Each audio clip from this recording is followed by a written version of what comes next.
Hey, how you doing again? Now we're on step 11. We're coming up to the apex of the mountain. We're almost through. We're moving ahead into the maintenance steps. Maintenance step number 10, maintenance step number 11, and maintenance step number 12. By this time, we have a good understanding of who we are and some of the things that we've done. And you should be feeling pretty good about now. You should be, hey, congratulating yourself.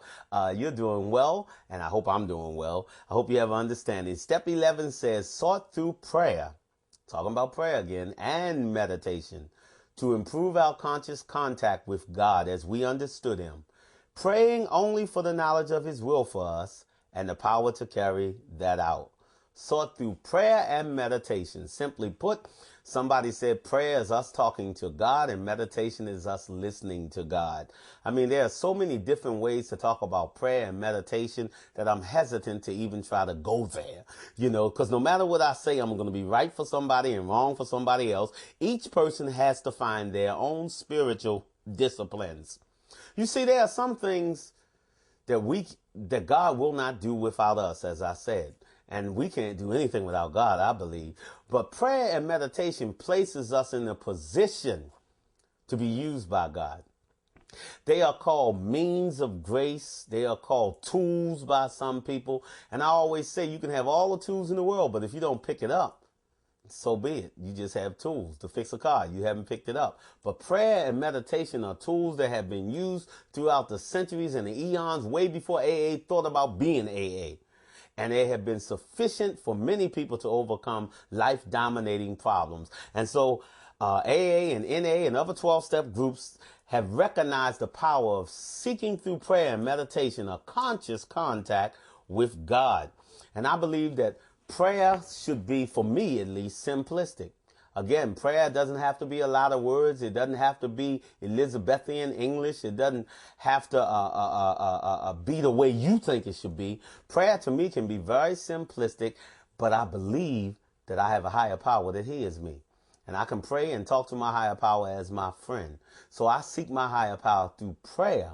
Just talking to my higher power, thanking my higher power, rejoicing and laughing with my higher power, dancing with my higher power, cracking jokes with my higher power. I mean, I don't think anything's off limits. I can be angry at times with my higher power. I don't think it's off limits because I have a loving higher power. So prayer and meditation, I do that to seek a conscious contact. That I have contact, but I'm not always conscious because I'm so selfish. So I seek through prayer and meditation. And meditation, as I said, is us listening to God, trying to receive from God. As a matter of fact, I think most of prayer is really trying to align myself with God's purposes. I believe God has a purpose for the whole universe. And if I can just align myself with his purpose and go to where he's going, everything's going to be all right. Now, for those of y'all who don't like he, go to where she's going. Everything is going to be all right. I believe that prayer aligns me with the purposes of the universe and the purpose for my life. So I'm not trying so much to bend God's arm or knock down the resistance of God in heaven. God is not resisting my happiness. God is not resisting my joy. God is not resisting those things that are helpful to me. It's me that's causing the problem.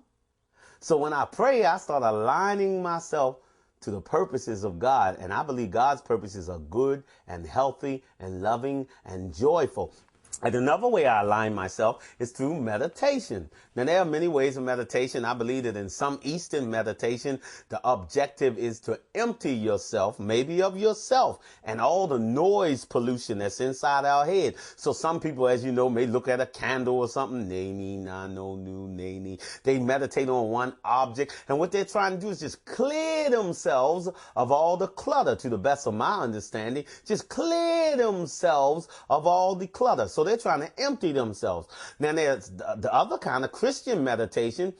Most of the time is not to try to clear yourself and to become nothing, but to actually fill yourself with maybe what you believe is the word of God. So some people would meditate on that word. The word meditation in the Bible means to mutter or to say to yourself or to just chew over it again like a cow chewing the cud. So some people meditate, the Lord is my shepherd, I shall not want. The Lord is my shepherd, I shall not want. The Lord is my shepherd, I shall not want. The Lord is all day long. They may just meditate on that one one line all day long, taking away their fears and their insecurities of economic insecurities, and taking away the fears that their needs are not going to be met, taking away the fear that they live in a hostile world with a God that doesn't really have a shepherding heart. So what they're doing is just reminding themselves on a continual basis, the Lord is my shepherd. Of course, in our program, many of us meditate on the serenity prayer. God, grant me the serenity to accept the things I cannot change, the courage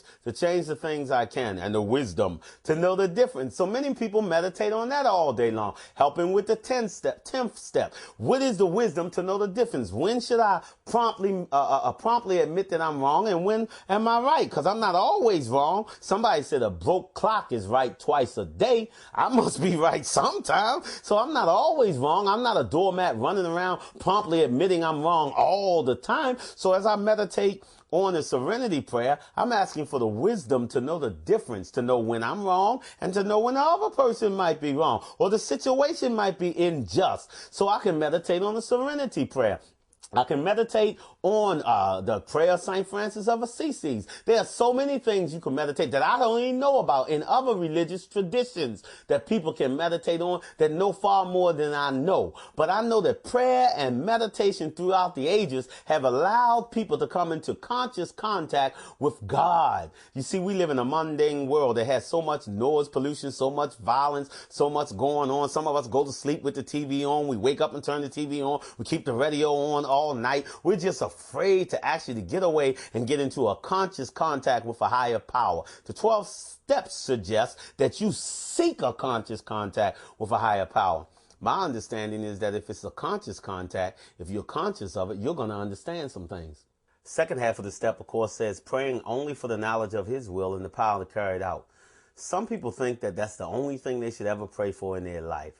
I don't believe that. I believe religious tradition teaches that we can pray for a lot of other things. And even the big book says that we can pray for our usefulness in certain areas and in people's lives.